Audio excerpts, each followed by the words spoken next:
یہ جناب ہمارے لیڈر کی تربیت ہے کہ آج زندگی کا آغاز ہونے جا رہا ہے ایک نئی زندگی کا، لیکن یہ ہمارے لیڈر نے جو ہماری تربیت کی ہے، یہ دولہا صاحب قرآن لے کے اور جائے نماز لے کے اور یہ میدان عمل میں آئے ہوئے ہیں۔ اس کو کہتے ہیں کہ لیڈر کی تربیت ہی سب کچھ ہے۔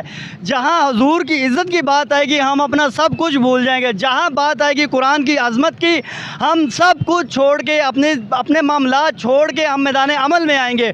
اور اس کی یہ ایک واضح مثال ہے، اور یہ آپ کے سامنے ہے کہ دولہا صاحب اپنا سب کچھ چھوڑ کے اور یہ میدان عمل میں آئے کھڑے ہیں۔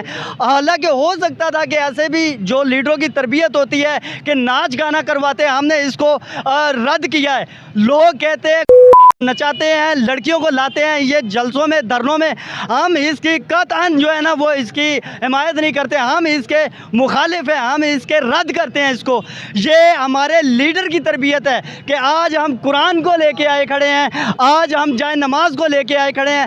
جہاں جہاں بات ہوگی حضور کی عزت کی، قرآن کی عزت کی، ہم اپنا سب کچھ چھوڑ کے میدان عمل میں آ جائیں گے، اور انشاءاللہ گستاخ نبی کی ایک سزا سر تن سے جدا، سر تن سے جدا۔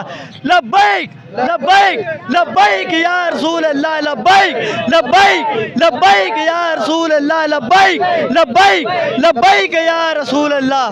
تاجدار ختم نبوت، تاجدار ختم نبوت، زندہ باد زندہ باد۔